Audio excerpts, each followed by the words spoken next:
Jump at shadows in the dark. Don't trust what you cannot see. Touch your skin and I'll call your name. It's just the past that looks back at me. Left your home just to get away, but you took the buses with you. Set things up just to break them down. Keeps your mind down nothing new. There's no inspiration. Media actually does. Gone up and said yes. Government hunts them down. There's no inspiration. Media actually does. Gone up and said yes. Government hunts them down. Yeah. All that's left for you to see is a reflection of myself.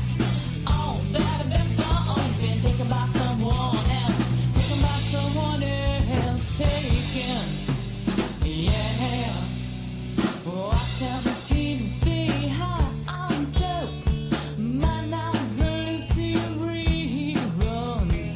Talk shows open, current hit. Sanctioned self-indulgent numb. Throw away what you got. Blame what's missing from your life. It's not your fault things worked out this way. It's someone's mother, daughter, wife. There's no inspiration. Media actually does. Gone off saviors. Government hunts them down. There's no inspiration. Media actually does. Gone off saviors. Government hunts them down. Yeah. All that's left for you to see is a reflection of myself. All that I've been taken by someone else. Taken by someone else. Taken. Yeah.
Hello, everybody. I hope you enjoyed that. That was Reflection by Ringmaster, which was Gloria's band back from like, I don't know, 20 years ago, 15, 20 years ago.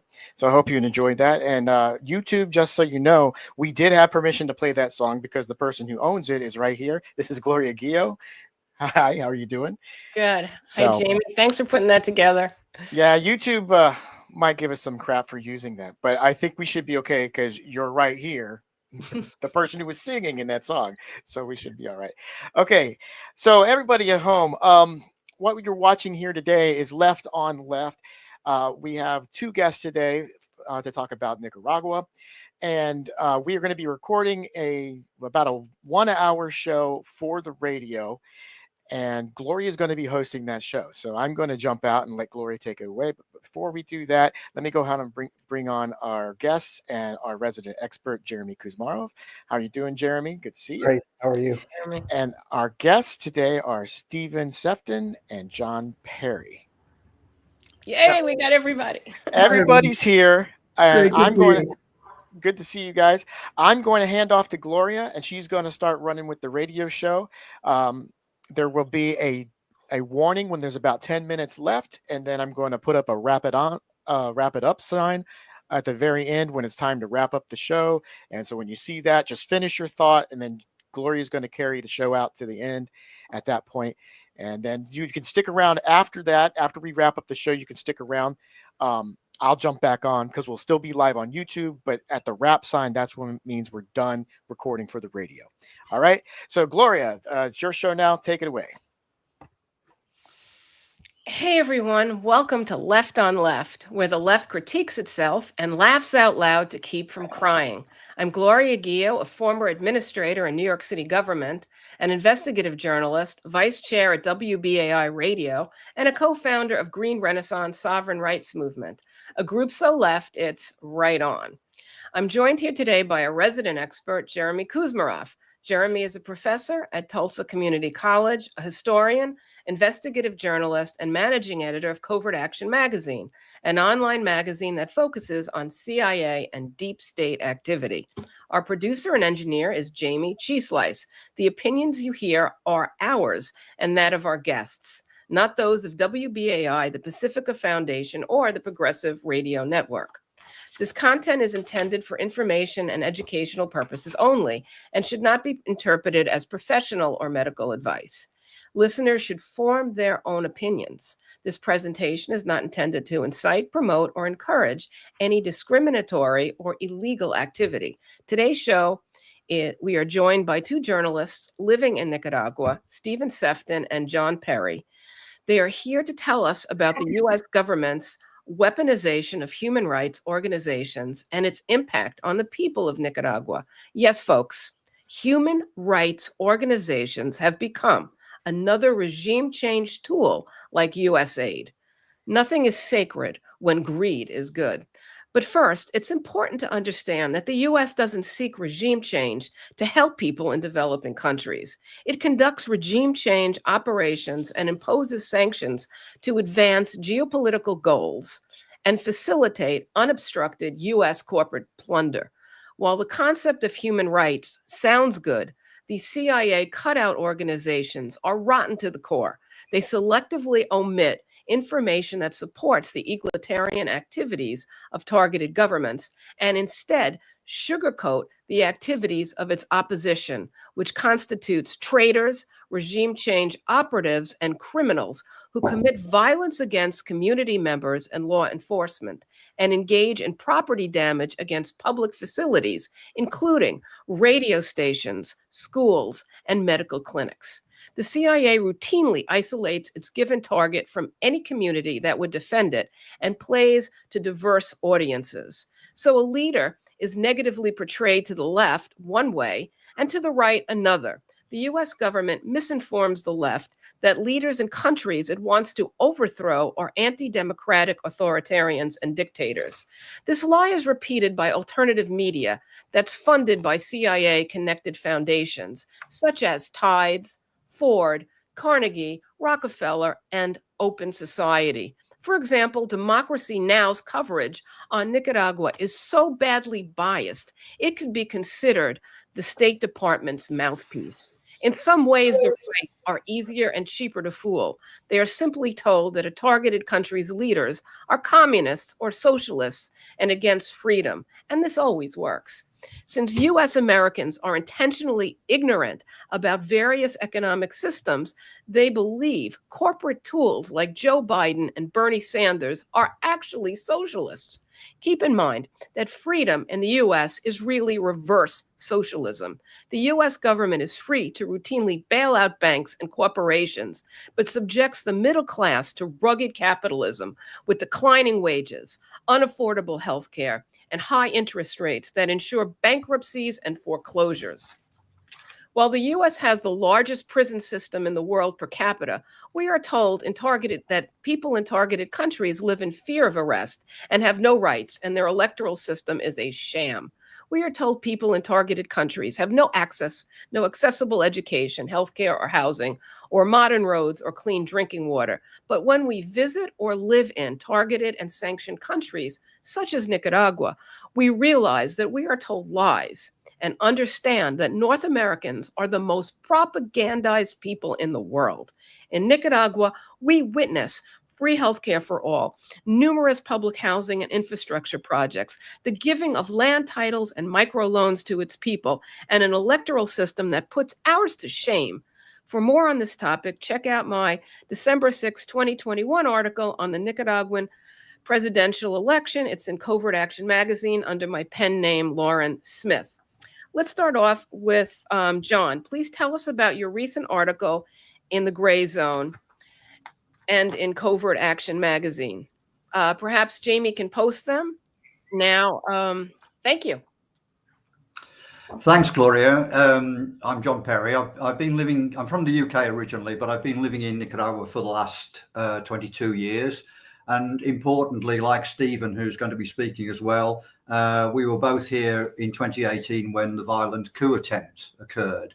And it was really the build up to that coup attempt and the way that human rights organizations nationally and internationally were used to support the narrative that was being put forward by the US government that Nicaragua had become a dictatorship, that it was an authoritarian regime and so on, was really during that period that the human rights organizations were being used to foment dissent within Nicaragua and, of course, create the image that Nicaragua, when the coup attempt occurred, was repressing people rather than that the violence was being perpetrated by those leading the coup attempt, which was really the case.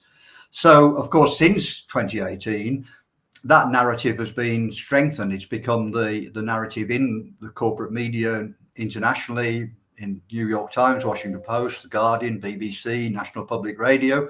Everyone now believes that the Sandinista government killed around 350 people in 2018, that they repressed peaceful protests, and that since then they've become even more authoritarian. And really, it's almost the opposite that is the case. The violence in 2018 was very much led by opposition groups. They killed a policeman on the very first day on which fatalities occurred. And since after that, 22 police officers were killed, over 400 were injured, most of them by firearms. So that gives an idea of the scale of the violence. And none of this comes across, of course, in human rights reports. I've written a few articles on this. One I was thinking of talking about was one that was in Covert Action in January, called "How the Human Rights Industry Manufactures Consent for Regime Change," and this was sparked by the fact that the UN Human Rights Council published its periodic review of human rights in Nicaragua, which, unlike some of its other reports, did include some comments about things that had gone well in Nicaragua, like the things that Gloria had mentioned, the new roads, new better health services, and so on, but was overwhelmingly about the government's supposed repression of peaceful opponents. And why this particularly annoyed me was that through a group called Friends of Latin America, we had submitted evidence to this inquiry, and this evidence was rejected on the grounds that it wasn't first-hand evidence, even though some of it came from me and from other people living in Nicaragua. Yet plenty of evidence was accepted from groups which had been NGOs within Nicaragua before 2018, now based in Washington or in Costa Rica. They submitted evidence. This was fully recognized in the UN report. And of course, the UN report was therefore very biased. Then shortly after this report came out, and the so-called group of human rights experts on Nicaragua, which has been operating under the UN's auspices for the last 2 years, published a further report. It's published 3 major reports in total. And once again, this report not only was based almost entirely on submissions from these anti-government groups, many of them, or most of them, funded by Washington, but it explicitly ignored the submissions that we have made in terms of the Nicaragua Solidarity Coalition, and both myself and Stephen have been involved in these submissions ever since the first report from this group of experts was published. And when this first report was published, we organized a petition which was signed by hundreds of people and several human rights experts, including Alfred de Zayas, who's a former UN special expert, protesting about the report and saying that it was completely biased and should be withdrawn. And we've done this now 3 times, sending letters and detailed evidence to this so-called group of experts. And these submissions have been completely ignored. They haven't even been acknowledged and certainly aren't referenced in their reports. And this is really part of a pattern. Alfred Desires has called the human rights organizations the human rights industry. And in his book of that name, he specifically refers to Nicaragua. And he says that the group of experts, so-called experts, were really set up in order to discredit and defame Nicaragua's government. That's the object of the exercise being carried out. And this has followed on from numerous attempts over the years, particularly around 2018 and since then, both from the groups that were funded in Nicaragua itself, now based abroad, but also from so-called respectable groups like Amnesty International and Human Rights Watch, who've published extremely biased reports. And again, both Stephen and I have been involved in trying to contest those and getting nowhere with those organizations. And unfortunately, this now reaches, or in the last few years, has reached the level of the United Nations Human Rights Commission itself, which is completely impervious to attempts to present any other viewpoint, and gives an open platform to members of the opposition, people like the Chamorros, the Maradiagas, who are leaders of the opposition in Nicaragua, but now based in Washington, are often given a platform in Geneva to address the Human Rights Council or give evidence to the Human Rights Commission. So I hope that gives you a little synopsis of where things stand here and how bad the human rights industry is in the way it treats Nicaragua, which is a small country. It's 7 million people. It has the GDP of a medium-sized city in the United States. It has one of the lowest expenditures on defense in Latin America, and yet is regarded as a strategic threat by the Trump and then Biden and now the Trump again administrations in Washington, which is completely absurd. But we also suspect that the real reason is that Nicaragua is a threat of a good example.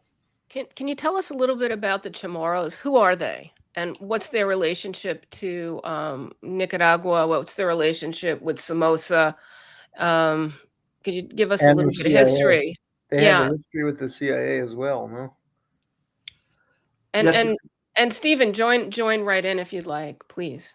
Stephen, do you want to pick up that point because you know more about the details of the Chamorro family than I do? Oh, perhaps, John.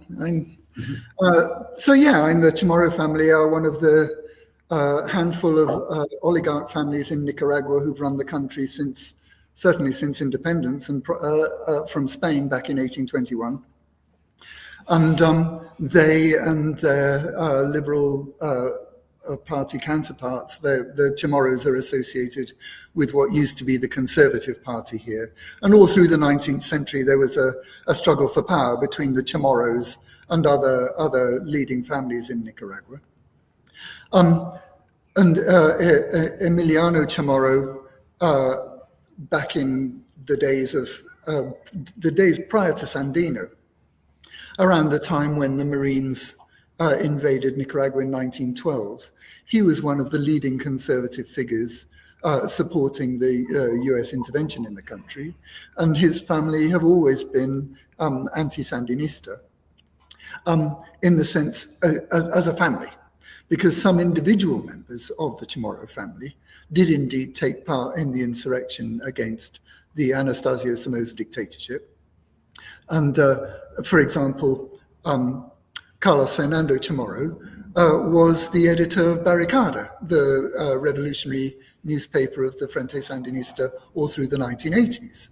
And subsequently, ironically enough, Carlos Fernando Chamorro himself came to be the symbol of CIA intervention in Nicaragua.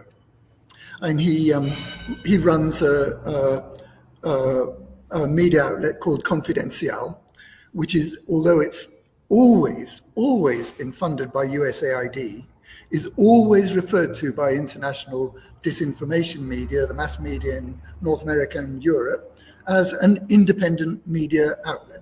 Of course, it's not. It's always been funded by the USAID, which in that case was working as a CIA cutout. And Carlos Fernando Chamorro started taking USAID money back in 1995. So he's been sucking on the teat of USAID for, 2 decades, 3, getting mine, however long it is. And he's a perfect symbol of what the Chamorro family came to represent. They're big landowners. They were one of the lead. They had a leading chokehold on media in Nicaragua through the national paper La Prensa, and Carlos Fernando Chamorro and his other colleagues in the radical anti-Sandinista opposition also received funding from European sources, in particular to run a kind of media conglomerate, a kind of anti-Sandinista media conglomerate called Cinco, which was used by USAID, by the US Embassy, especially in coming up to 2018, and then directly during 2018, to fund political opposition activities in a completely illegal way. Let's just back out a little bit. I'd like to introduce Stephen Sefton. Stephen, could you please tell us about yourself and what you do in Nicaragua and how long you've been there? Thank you. Thank you, Gloria. Yeah, I first came to Nicaragua in 1986 in solidarity. I'm a builder by trade, so I was building classrooms because most of the menfolk in the Sandinista communities that were in Nicaragua at that time were either directly involved in fighting the US-backed Contra war, or they had to undertake watch duties during the night, which, in addition to their day jobs, made it impossible them to do the kind of community resource building work that a lot of international solidarity activists like myself, like John, and many, thousands of people from the United States, for example, came to Nicaragua and did that kind of work. And so once you get involved in that, it's very difficult to walk away from the intense relationships that you develop. And so I could never settle back in Ireland and the UK. And I was lucky enough to get assigned to an Irish government development cooperation program. And on the basis of that work, I continued doing that community development work to date. And so that's really what I do. But from 2005 onwards, in particular, I became incensed at the sheer lies that were being put out in North American and European media about Nicaragua, about the Sandinista Front, and especially after 2007, about the second phase of the Sandinista revolution led by Comandante Ortega and Compañero Rosario Murillo. And that's why I got involved in writing articles. Could you explain the value system of the Sandinista and how it departs from the values of U.S. oligarchs, and also, I guess, Nicaraguan oligarchs like the Chamorros? Could you show the difference? Thank you. Yeah, John, do you want to talk about that? I'm happy to. I'll just say something about a couple of years ago. I did an interview with the then finance minister in Nicaragua, Ivan Acosta, and partly it was to talk about the sanctions that the US imposed on Nicaragua and the effects that they had. But in this discussion, we talked about Nicaragua's budget. As I said, Nicaragua is a very small economy, but its public expenditure as a proportion of the economy is one of the highest in Latin America. And in describing the budget, the finance minister said, probably on 5 or 6 occasions during the interview, that the aim of the budget was poverty reduction. So that he was talking about the aspects of the budget that were going into public health services, into schools, into the nutrition programs within schools, into the obviously the development of new hospitals, the provision of better maternity services and so-called casas maternas, the houses where pregnant women can go just before, in the weeks before they give birth. The way that the police service was being reoriented towards dealing with local problems such as domestic violence and sexual violence. The amount that was being invested in new housing, which you referred to, Gloria, new roads, which the country now has some of the best road system in Central America, and the way that water and electricity supplies now extend to practically the whole country. In the case of electricity, it's 99.5% or something like that. And also in the case of electricity, that they were aiming to get as high a possible proportion of electricity generated by renewable energy, and that's now in the approaching 60-70% of electricity generation comes from renewable sources.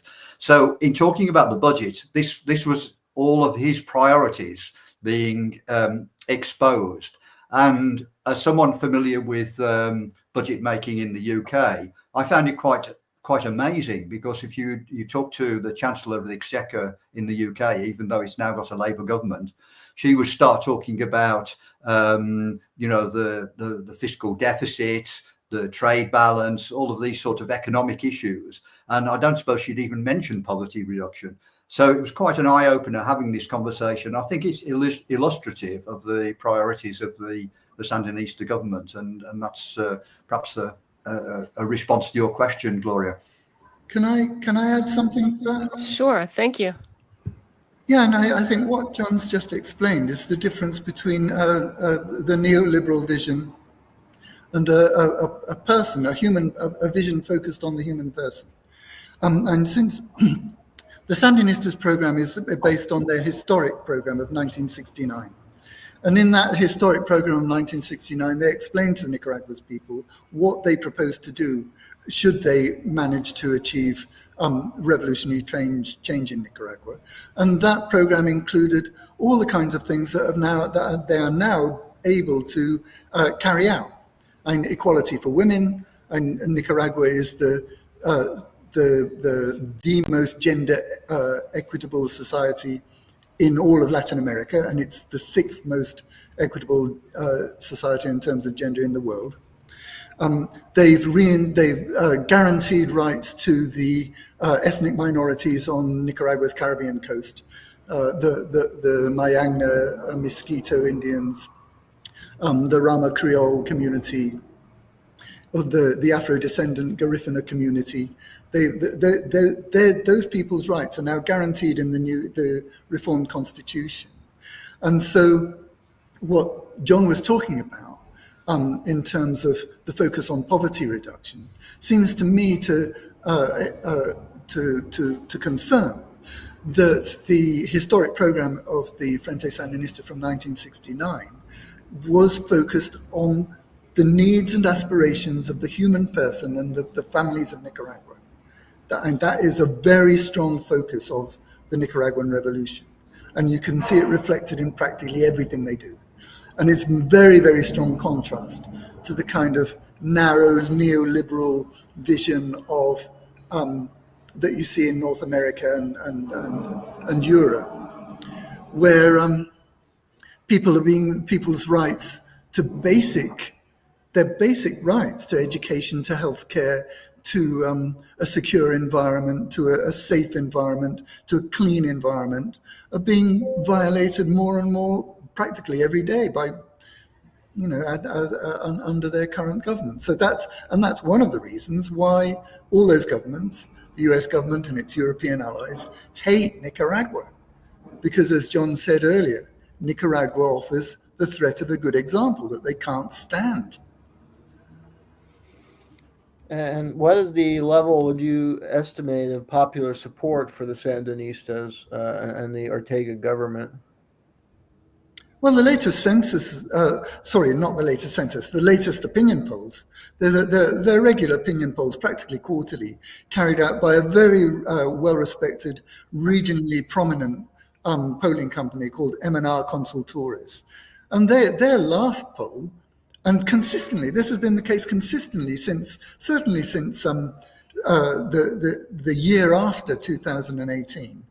The support for Daniel Ortega in their last poll was over 80%. And for in answer to the question, is the country going in the right direction? That gets an affirmative response again from over 80% of the population. No, it's ridiculous to suggest that the government is somehow unpopular. There's always been a solid core of opposition support, which runs between 25 to 35%, depending on whenever the elections are held. And, I think it's and very I have important. a question about. Oh, go ahead. So, sorry, Jeremy. I think it's important to note that the political alternatives in Latin America don't involve a kind of, wishy-washy social democracy as an alternative, for example, to the Sandinista government in Nicaragua. The alternatives in Latin America are very much about, severe neoliberalism represented by privatization of public services, the complete destruction of public services in the case of Argentina at the moment, the recurrence of violence on the streets and the handing over the streets to drug traffickers and gangs, as has happened in Ecuador since it's moved right after the government, the Correa government of a few years ago.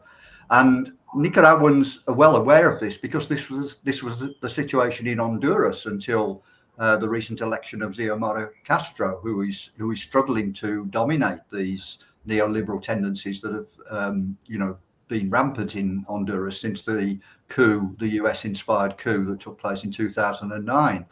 So the violence in 2018 was a kind of reminder to Nicaraguan people that even those who don't perhaps actively support the Sandinista government, the alternative to the Sandinista government is not, some nice liberal option. It's really a severe dose of neoliberalism accompanied with insecure streets, violence, drug trafficking, and all of the bad features of Latin America that now occur in places like Argentina and Ecuador. Yeah, and I wanted to bring the hypocrisy of a democracy now. They're supposedly concerned about authoritarianism in Nicaragua, but I haven't seen any episodes because I monitor their website on El Salvador. The other focus of the the 80s U.S. Death Squad intervention and the peace movement was all focused on human rights in El Salvador, the 80s. But look at the situation there compared to Nicaragua. This Nayib Bukele he called himself the world's coolest dictator, and he's adopted these draconian anti-gang measures where they're basically arresting anybody. If their cousin is suspected of a gang member, he's arrested. And these massive police sweeps, and their jails are overcrowded. And Amnesty, I agree with your assessment of the bias, but sometimes they put out some good reports. And I read one on El Salvador that Amnesty did, and they have a lot of concern. They showed systemic human rights abuses in El Salvador, in its prisons, because they're massively overcrowded, and the police are just carrying out arbitrary arrests, and he basically allowing the police to run wild and smash people, much like Duterte in Philippines, who now in the international court. So why the democracy now is supposed to be for human rights and activism? I've not seen one segment about this horror show in El Salvador. And Marco Rubio is praising Duterte and the Trump administration, which showed their own authoritarian bent, although Biden was not much better because he was supporting that government as well. So I think listeners can understand that contrast. And then the hypocrisy of the U.S. media and human, alternative media as bad as Gloria pointed out, as Fox News and coverage of this. The question I had was just about, I read a report recently. My question to you guys who are experts on Nicaragua centers on Ortega himself, because I read a report recently And I think that our media presents him as this dictator, and that there was a sex scandal with his, what was it, his stepdaughter or daughter he's alleged to have molested. They constantly bring this up, and they focus on him as this kind of villainous figure. So I was just wondering what you knew about that, and Ortega in general as a person. I mean, is there any corruption with him? What do you know? Can I just can I answer that or start to answer it, John? Yeah, can we go back to the issue of democracy now? I'm not evading that question, and I just want to get it in context. So what you get with or media of any kind, whether it's so-called alternative media like Democracy Now or mainstream media, it's always the same. They make false claims. They put those false claims in a context where they omit extremely relevant information that is abundant and readily available, so they got no excuse for those omissions. And that whole approach, the false claims, the consistent omissions, is set in a context that has been developed over many, many years. And for example, Carlos Fernando Chamorro and his Confidencial was funded by USAID. And if you read outlets like The Guardian or the New York Times or in any of these major outlets, they'll often host pieces or present pieces or publish pieces by individuals like a character called Wilfredo Miranda, among others, who work for Confidencial, which in effect is saying they work for the CIA via USAID funding. And these people are presented as independent reporters. And so they create this context in which it's possible for them to make false claims, to make consistent omissions. Nobody challenges it. Those then become inputs into institutional human rights reports in the Inter-American Commission for Human Rights and the UN system as well.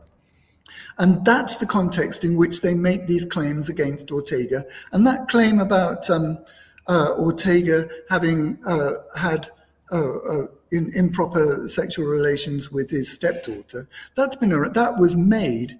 It's important to understand the context. I'm sorry, John, I'm going to try and be as quick as I can getting this across because it's a complicated matter. But the essential thing is that when those original allegations were made, they were made at a time when the people who were behind the 2018 coup hoped to remove Daniel Ortega. We're talking about the end of the 1990s. And it was a move against Daniel Ortega to try and push him out of control of the Sandinista front. So it had a strong political context, but nobody ever refers to that strong political context, nor do they ever refer to the inconsistencies in the young woman's account. Zoila America Narvaez is the name of Daniel Ortega's stepdaughter. They brought a case.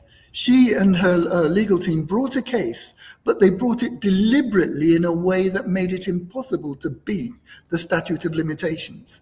They could have brought the case in a way that would have made it possible for the case to be heard before the statute of limitations came down like a guillotine. But they didn't. And I think it's a reasonable question to ask, well, why did they do that? And there's so many inconsistencies in Zoila America Narvaez's account. Subsequently, she reconciled with her parents and worked for the Sandinista government for a period of time after the Sandinista government took power again under President Daniel Ortega in January 2007. And even Enrique Bolaños, the last neoliberal president, was in an interview about the issue, said, well, Zoila America Narvaez is looking for money. Even her political allies, who you'd have expected to back her up against Daniel Ortega, regarded her as a mercenary. So, and there's a lot more to say about that, but that gives you the bare bones of the issue. And that's a perfect example of the way media distort particular claims, omit all kinds of evidence, and all set in a pre-prepared context laid out over many years by CIA-aligned media. Thank you. That's great. That clarified it for me. And that would be great. Jeremy, Maybe you can write an article for a covert action, one of you, about that specifically, just to clarify for people. But go ahead, Jeremy, Gloria. I'd like to circle back to what you brought up about Amnesty International. And I would just like to remind our listeners and our audience that the most dangerous way to infiltrate anything, any organization, is to provide some truths so that the organization has some belief and some relevance. And this is one of those situations where our friends are more deadly than our enemies because we let our guard down. So we go, oh, well, Amnesty International is okay with El Salvador, so that means it must be right about Nicaragua. So these are the kind of things that we see. And, so we have to be very careful of the information we get from organizations that, and also news media outlets like Democracy Now. I mean, they may be right on some environmental issues and some pollution, but then you get a situation where, I had mentioned the story before in other episodes where I went back to after I was in Nicaragua in 2018 and saw what happened and formed very strong opinions in favor of the Sandinistas and in favor of President Daniel Ortega and against this color revolution that was attempted. I went back to my undergraduate school, which was a very radical school when I was there, which was SUNY Old Westbury. And I spoke to, some teachers that were there, not necessarily my teachers back when I was there, but who were there. And one teacher said, oh, no, Nicaragua, it has a dictator because Amy Goodman said so. So that's the power of this kind of, infiltration, this, this is something that we trust. And then they throw something in that's really toxic and completely wrong. And one of the main things that we've seen in Nicaragua and also in other countries when the United States is trying a regime change operation is the lies really only hold for about 3 to 4 months, and then they start breaking apart. And so timing is everything. So if you have this, massive wall of information from social media, from corporate media, and then from alt media, with all the same message, people really, become confused, and they believe that what they're being told is the truth because it's coming from all these multiple sources. The same way it would be coming to us if we hear something or see something, it's like this sensory overload. So people tend to believe it, and then slowly, with analysis and police reports and reports from people who were injured. I mean, there were terrible things that happened to people in Nicaragua. I mean, some of the tortures that were done by priests and thugs were just off the chart. And the reason we know this is because they were making videos themselves and bragging about the torture that they were doing to people in the Nicaraguan community. I mean, they were boasting of these horrible things. So, I mean, it's quite a terrible situation. But when it comes all at the same time, it makes people believe it. But slowly, you get through this fog and you're able to see what really is true. So key concepts here is actionability. Something has to be timely, and it has to be actionable for there to be a resistance. And that's one of the things that the CIA works to quell is any resistance. So let me turn it back to our guests to talk about some of the things they saw. The other thing that's really important that maybe our audience might not know is how the Sandinistas became in power and how they were fighting against the dictator, Somoza, and the kind of policies that were there. I mean, they really picked up from the ground, from what I understand. Please describe it. Thank you. Well, Gloria, could I just make a comment on the point that you made about Amnesty International and ignoring the violence that took place on the part of the opposition? I've got a friend here called Reynaldo Albino, who was a guard at the municipal storage facility in Masaya in 2018. And on one night in June 2018, 200 armed opposition thugs besieged the facility which he was guarding with 10 other people. And he was the leader of the guard, and they thought that he would know the whereabouts of the mayor of Masaya, who was in hiding because the opposition wanted to kill him. And so they tortured him. They spread-eagled him on the ground and smashed his arm to pieces, and his arm subsequently had to be amputated. Now, obviously, as a victim of opposition violence, the government wanted to present his case to Amnesty International, to the UN Human Rights Commission when they visited Masaya, when they visited Nicaragua in July, I think it was, 2018.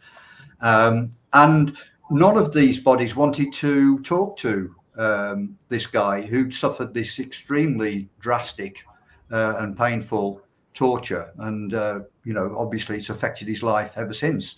But you won't find any account of this incident in any of the reports that have emerged from 2018 onwards. And Stephen and I could cite many examples of this kind of either reports that are ignored, violence that are ignored, or where the violence is completely distorted, so it's portrayed as opposition violence when as government violence, when in fact the culprits were the opposition. And yeah, I studied the Syrian case. It seemed very similar to Syria. And during the Arab Spring, they were presenting the protesters in heroic ways, and accusing the government of atrocities that independent reporters found were carried out by these jihadist forces that were violent in the case of Syria from the outset. So, I mean, the pattern, I think, in Nicaragua is a pattern that's very widely used. Yeah. Can I just comment? There are a couple of things I'd like to comment. And one is that, and I think we talking about outlets like Democracy Now!, and I think there's a much broader phenomenon that we're very much victims of, and that is a complete collapse in intellectual standards, especially in reporting standards. And that doesn't only affect media; it also affects the whole human rights industry apparatus. And so one of the things that I regard as most heinous, as regards the United Nations system and the Inter-American system, the Inter-American Commission for Human Rights, and one of the things that I regard most heinous is that by refusing to, what they said was, for example, Paulo Brau, the representative of the Inter-American Commission for Human Rights in Nicaragua, he told the then Vice Foreign Minister, Valdak Jensky, when he was asked, well, why don't you report on all the crimes and violations of the opposition thugs? He said, well, that's not our brief. That falls under the criminal law of Nicaragua. So we have no obligation to report that. But then when Nicaragua did prosecute all those criminals under various parts of its criminal law, the United Nations then turned around, and the Inter-American Commission then turned around, and Amnesty International and all the human rights industry then turned around to say that the people that were being criminally prosecuted were political prisoners. And what that essentially means is that not only are these UN human rights bodies and the others trampling on the internal sovereignty of Nicaragua, they're also ratifying the violation of various norms of international law, like, for example, the UN Convention Against Transnational Organized Crime, the International Convention for the Suppression of Financing Terrorism, and the International Convention Against Taking Hostages. So all that body of international law just gets thrown on the trash heap by the self-same institutions that should be defending international law. And that seems to be one of the most heinous aspects of what is being done to countries like Nicaragua and Venezuela and others.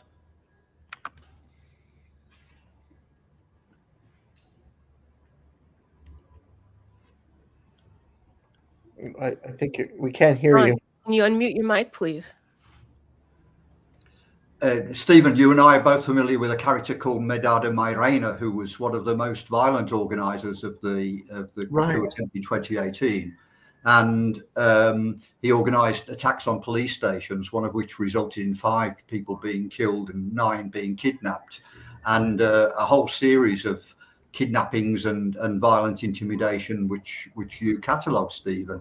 And yet he was imprisoned as a result. He was caught at Managua's airport trying to leave for Los Angeles on the day after the worst of these incidents. He was imprisoned. He was then released in the amnesty of 2019. He was then later imprisoned again because he started to organise violence again. And of course, on all of these occasions, he was treated by human rights bodies as a political prisoner. And indeed, he was even awarded by an organisation in Ireland called Frontline Defenders, one of their sort of national awards for being a human rights defender. And he was invited to Geneva to speak to the Human Rights Council. So here we have one of the most severe abusers of human rights in Nicaragua being invited to give evidence against the Nicaraguan government by the World Authority on Human Rights. It's absurd. Yeah, and can I just say, I'm sorry, Jeremy, can I just get in there? It's worth pointing out that Frontline Defenders was the kind of protege, the child of Dennis O'Brien, a very, very well-known and very intimidating business figure in Ireland. And Dennis O'Brien is among the coterie of very close friends of Hillary and Bill Clinton. And so that gives you an idea of how deeply corrupted that human rights NGO sector is. And also it stretches to organizations that you'd think would be, relatively okay, like the US Committee for the Protection of Journalists. John, and I'm sure, remembers this. They gave a prize to the people who encouraged the thugs that they were organizing associated with their particular media outlet, 100% Noticias it was called. They encouraged those thugs by broadcasting false information, false news, to burn down Nuevo Radio Ya with 22 radio workers and journalists inside it. The Committee for the Protection of Journalists gave those people a prize. And I think that's worth noting. Yeah, I did an article about that based on your webinar. Yeah, I just wanted to add, building off your point about the decline of intellectual integrity, we had a show about universities in the United States, and they're also honoring these kind of people. We should add that universities, and also feeding off Gloria's point about coming at from every different angle, that make the propaganda so effective. And they're targeting, students with the universities are totally corrupt and totally push this dominant narrative and are purging academics who want to teach the truth.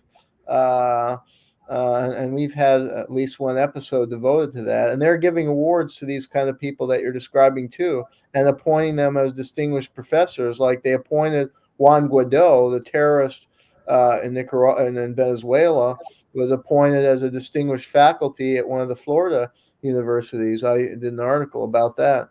Now, the question I wanted to ask is about sanctions. Since we don't have that much time, what is your sense of the impact of U.S. sanctions? Yeah, and that's something, progressive activists should, in the United States and Canada, should mobilize to protest these sanctions, but they're not. These kind of rhetoric and narrative you're describing is fueling support, including on the left, for these sanctions. Can you describe the consequent impact of those sanctions as people living in Nicaragua? John? The main one so far, Jeremy, has been on support for Nicaragua through the international financial institutions like the World Bank and the Inter-American Development Bank, because those loans have been cut off since 2018. And I mentioned earlier the interview I did with the finance minister, and he explained that they calculated that they'd lost about $500 million a year in projects that would have been directed to Nicaragua's poorest communities, particularly rural areas. And that's the most severe effect so far. The worry is that both the Biden and now the Trump administrations are looking at more severe sanctions, trade sanctions. And the US is still Nicaragua's most important export market.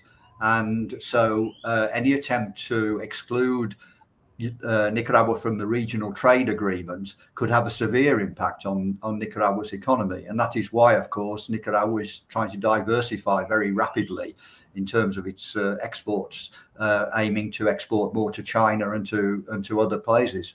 At the moment, the impact of sanctions have been far less than in the case of Cuba and Venezuela. But I think Nicaraguans are very worried that they might get much more severe under the new administration in Washington. Yeah, and as I recall, John, from the interview that you did with then Minister of the Economy, Ivan Acosta, and he pointed out that the restrictions by financial institutions had led to the loss of hundreds of millions of dollars in project funding that in particular affected areas like the most impoverished areas of Nicaragua, for example, like the northern Caribbean coast, the southern Caribbean coast, and other areas. But even so, Nicaragua has managed to, so far, sustain funding from the Central American Bank for Economic Integration, the so-called BESIE.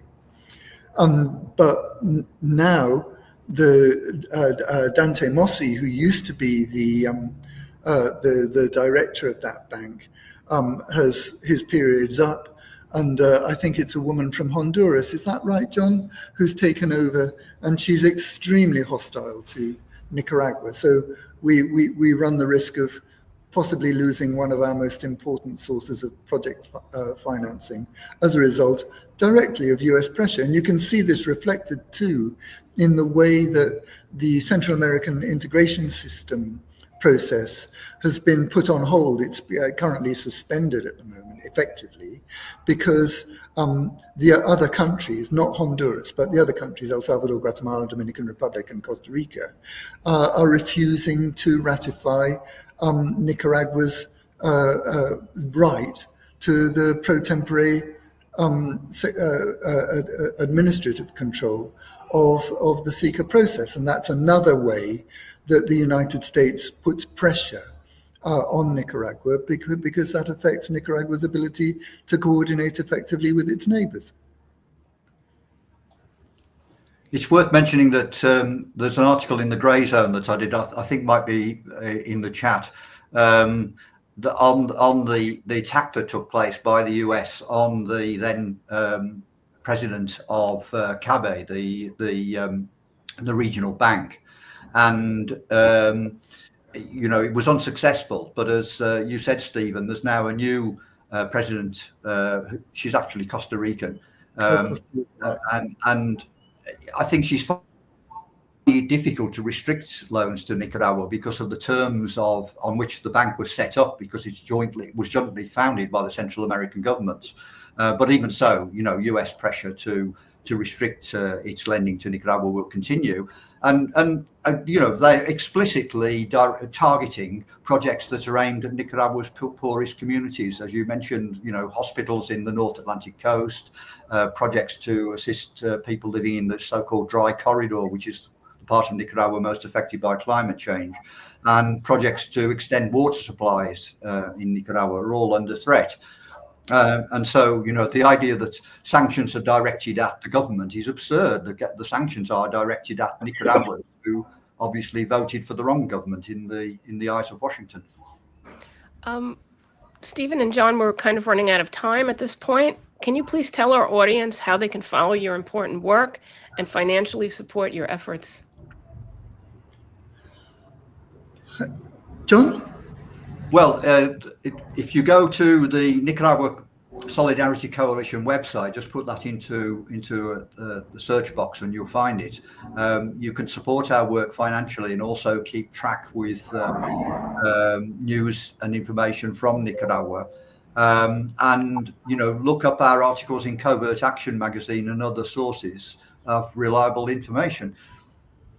Yeah, and John publishes regularly in the FAIR organization that campaigns for accuracy in reporting, and he also publishes in the Grey Zone, thanks to Max Blumenthal and Wyatt Reed, our colleagues at the Grey Zone, and also, is it COA, John, the central? Yes, they're less active, but now, Stephen. But don't be modest. Mention your website, Tortilla. Yeah, a useful website for people in Spanish and English. I try and put up information in English when I can. I translate a lot of the official material, like Daniel Ortega's speeches and the documents from the foreign ministry and so on. That's at Tortilla Consal that Jayme just put up on the screen. Thank you, Jayme. So that's tortillaconsal.com. If you go to that site, that takes you to the main page. So click on where it says blog, and that'll take you to the blog that has more material in English. It's got a very good search function. So do, by all means, if you're looking for stuff, use the search function. It's a very good tool. Well, that wraps up our show for today. This is Left on Left. I'm Gloria Guillo, joined by Professor Jayme Kuzmarov. I'm hoping that our guests come back repeatedly. We're joined. Remember to like, donate, and share our broadcast. Your kind support keeps us going.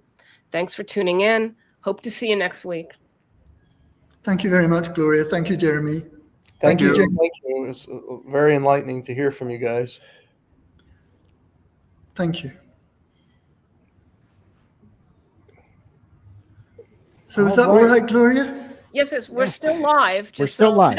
Yes. Don't Okay, get your clothes I've off. got to run because I have another program, but thanks so much. I learned a lot from both of you, so I really appreciate it. Yeah, Thank you, Jayme. We always learn a lot from you as well. Thanks, Yep. Great. Good Thanks. to speak to you all. And we'll be in touch soon. Yeah. All right, we're still live. Jeremy's going to drop I'm out. going to log off, but yeah. I'm gonna head out too. Let our guests get back to their lives. Thank you so much, and it's good to see you both again. Gloria, thanks. before you drop Good to out, see can we you. record one little bit? I just want to record one little tidbit before you log off. Gloria, What would you like me to do? Just a break for like the 30-minute mark. Oh, okay. All right. Okay, great. so let's see. Okay, for the 30-minute mark. Yeah. Well, I mean, if you guys still want to talk, I was going to wait until John and Stephen. Yeah, I'd better get going too. There's Me too. lots of stuff to do. Bye-bye. Okay. Bye-bye. Thank you, guys. Thank Thank you. you a lot. Bye-bye. Okay. What I'd like is like you just to say you're listening to LOL. We're going to take a quick break. We'll see, or something like that. You're listening to LOL. We got to take a quick break, and we'll be back after these messages, or something like that. Or just say we're listening to LOL. We're going to take a quick break. Okay. Whatever seems natural. I had it in my head during the show, and I forgot what it was. Okay. Well, just write a script for me, and I'll follow it. Okay. You are listening to Left on Left. We have to take a quick break. We are on Let me redo it. No, yeah. Let's try it one more time. You don't need to say the station because this is for the station break. So. Oh, okay. Don't say the station. Yeah, don't say the station. Okay. You are listening to Left on Left. LOL. We have to take a quick break. We'll return shortly. Thank you. Okay, that's good. And then after I'll run that's when I'll run like it's a minute or so talking about the station and stuff, and then we'll come back right after that. Okay. If you want more, just tell me what you want me to say, and just write it out for me, and I'll do it. Yeah. So because this way, instead of just chopping what they say, I'll put that in right before the station break, and then they'll come back from that. So it'll be a little smoother. And I still don't know what we need for progressive radio. Let's discuss that off the air. Well, I did one, but I don't know how it'll work. So we gotta talk to them and figure that out. Sure. Anyhow, okay, I know you got to run. Thank you for doing that little tidbit. Thanks to everybody watching at home. We're gonna go ahead and close out this stream. So that will be showing, or that will be airing on the radio probably next week. And I hope you enjoyed it. And we'll see you next week. Thank you very much. Bye-bye, everybody. Bye-bye.